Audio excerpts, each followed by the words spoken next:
नमस्कार दोस्तों। आप में से बहुत जन ऐसे हैं जो बिजनेस करने के लिए सोच रहे हैं और एक नया रेस्टोरेंट या फूड कोर्ट खोलने के बारे में थोड़ा मशवरा लेना चाहते हैं। तो आज इस वीडियो में मैं आपको बताऊंगा कि अगर आपके मन में ऐसा बिजनेस करने का कोई इरादा है तो प्लीज 5 से 6 मिनट मुझे टाइम दीजिए। मैं आपको एक रेस्टोरेंट बिजनेस खोलने का ब्लूप्रिंट जो है वो आपके सामने प्रेजेंट करने जा रहा हूं। सबसे पहले आपको एक इफेक्टिव प्लान बनाना है और उसके लिए आपको 3 चीज का आवश्यकता है। पहला चीज है कि आपको लोकेशन आइडेंटिफाई करना है, यानी कि कहां पे आप ये रेस्टोरेंट खोलेंगे।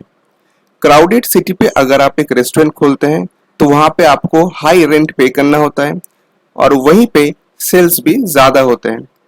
पर वहीं पे अगर आप एक हाईवे के पास ढाबा खोलते हैं तो वहां पे आप बहुत ही आसानी से जगह जो है वो आपको मिल जाएगा, पर वहां पे क्राउड पुलिंग जो है उतना होगा नहीं। दूसरा चीज है कि कब आप ये बिजनेस खोलेंगे। देखिए, नॉर्मली ये एस्टिमेशन लगाया जाता है कि अगर आप एक रेस्टोरेंट खोलते हैं तो 3 से 6 महीने का जेस्टेशन पीरियड रहता है।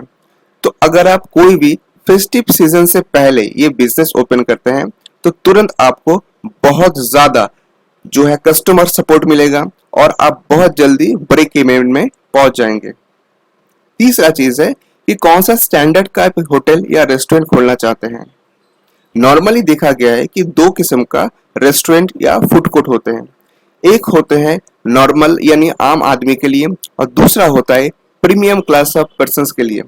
तो आपको ये भी सोचना है कि आप वहां पे फूड का जो मेन्यू है वो कौन सा मेन्यू रखेंगे, प्राइसिंग क्या रखेंगे, एम्बियंस क्या होगा, उसी के हिसाब से आप क्राउड पुल करेंगे।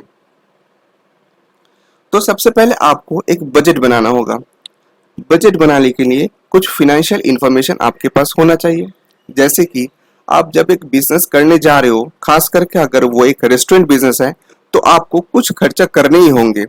वो खर्चा है रेंट, इलेक्ट्रिसिटी बिल, जो फूड आइटम आप बेच रहे हो उसका जो सामान है उसका कॉस्टिंग, कॉस्ट ऑफ यूटेंसिल्स यानी बर्तन का खर्चा, gas connection, staff salary, cook salary, cooking materials, glass, linen, table chair decoration, cleaning and maintenance charges, advertisement cost, licence fee, GST billing software का जो खर्चा है वो, audit and tax return filing fees.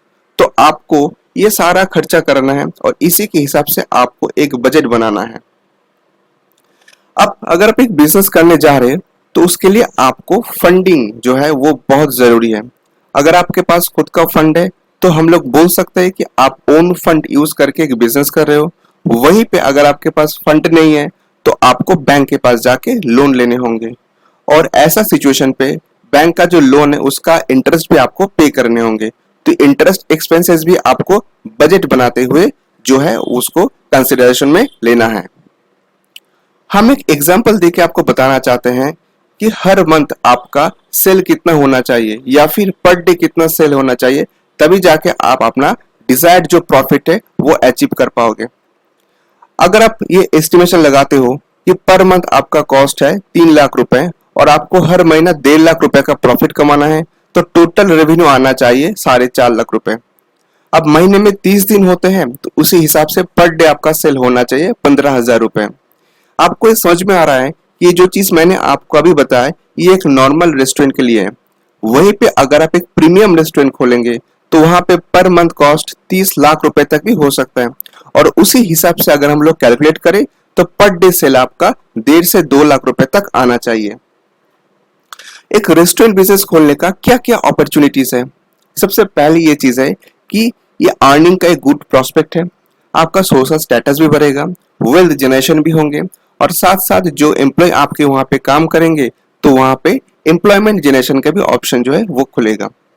वहीं पे कुछ थ्रेड्स भी है, जैसे कि आपको हाई कैपिटल इन्वेस्टमेंट करने होंगे। अगर आपका लोकेशन जो है वो सही तरीके से आइडेंटिफाई नहीं होते हैं तो कुछ दिन में ये बिजनेस बंद हो सकता है। जैसे कि मैंने पहले आपको बताया कि होटल या रेस्टोरेंट बिजनेस खोलने के टाइम आपको दिमाग में यह रखना है कि 3 से 6 महीना लगेगा ब्रेक इवन में पहुंचने के लिए। तो कम से कम आपके पास 6 महीने का वर्किंग कैपिटल होना चाहिए। दोस्तों, अगर आपको ऐसा ही कोई नया बिजनेस खोलने का सुझाव है और आप सोच रहे हो कि इसके लिए आपको कंसल्टेशन चाहिए, तो आप हमसे कांटेक्ट कर सकते हो। आई होप कि आज का वीडियो आपको पसंद आया है।